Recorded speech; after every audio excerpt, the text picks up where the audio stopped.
Of all of the divisive issues recently discussed in America, perhaps none has been as bitterly contentious as the debate over prominent football players kneeling during the national anthem, protesting racial inequality in the justice system.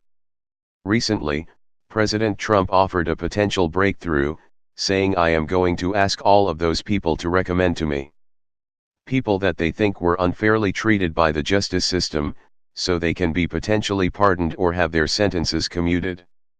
Far from a cure-all, this proposal could nonetheless be groundbreaking.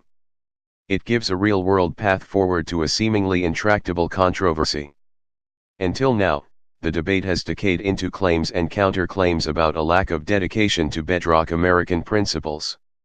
It is not inaccurate to say the issue involves dueling concepts of what it means to be a patriotic American. And that's when people aren't just assuming the complete cynicism of their rivals. To the anti-kneelers, the protests are a half step below flag burning. It is an intentional display of disrespect not only to our nation's veterans but also to America's foundational principles. The thoughtful ones will admit America's failings, but nonetheless see little but the denigration of fundamental ideas that allow for the right to protest in the first place. Moreover, they suspect the stated cause inequality in the justice system is overblown or phony. Predominantly, people holding this view are military vets and people who live in small town and rural areas. To the pro-kneelers, it's a valid protest of violent, systemic abuse, which is in support of the values enshrined in the Constitution, namely, equality before the law and the rights of the accused. They may admit that violent protests are unjustified, but are incensed that these peaceful protests are being derided with a ferocity perhaps equal to the riots in Ferguson or Baltimore. If kneeling is not acceptable, they ask, what sort of protest would be? Their opponents, they suspect, are either irredeemably racist or totally indifferent to their problems.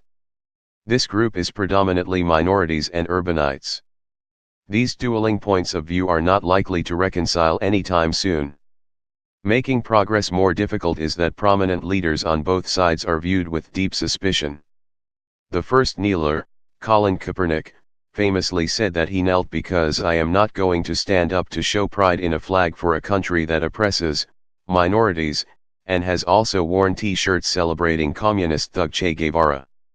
To his critics, Kaepernick is a grandstanding wealthy son of privilege who has flourished in America while denigrating it. Kaepernick's former teammate Eric Reid, another early protester, provided a more thoughtful and respectful rationale, but Kaepernick's brashness reverberates through the debate. Meanwhile, President Trump, by any objective measure, has inflamed this controversy repeatedly, calling the kneeler "son of a bitch," yes, and punishing even non-kneelers in the NFL for having associated with or supported them. Given that he received 5 deferments during Vietnam, his opponents see his championing a cause closely associated with veterans to be the height of cynicism, and his proposal a gimmick. Yet, political maturity comes when you pay less attention to the real or imagined motives of your opposition and instead focus on an achievable path forward. Trump's pardon announcement allows for that. There is increasing consensus that there are problems with our justice system that disproportionately affect minorities. The debate is over the specifics. It should not be hard to find a handful of names that most people would agree deserve pardons or commutations. Thus, the proposal allows for a win-win. The kneelers should accept Trump's challenge and provide a list of names. Even before that, Trump should invite them by name to do so, and afterward he should vet the list and issue pardons and commutations as appropriate. If he follows through, then both together will have literally changed the lives of any people Trump pardons or commutes. The kneelers will have validated a larger point: there are problems in the justice system that at least deserve consideration.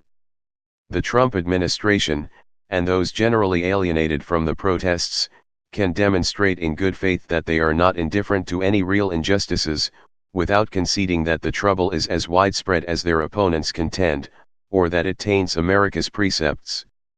To be sure, this does nothing to fix systemic abuses within the justice system. Kneelers might even contend that it will give undue credit to a cynical politician. Anti-kneelers may argue that conceding anything validates disrespect toward veterans and foundational American principles and won't appease the protesters in any event. Both may be true. But larger truths remain. We are a nation bitterly divided over matters that ought to unite us, namely, love of country and equality before the law. We are increasingly viewing each other as something closer to enemies than political rivals. These are serious problems. A small step forward has the potential to interrupt this death spiral. I hope that both the kneelers and Trump follow through. Clifford Smith is a former congressional staffer and an attorney.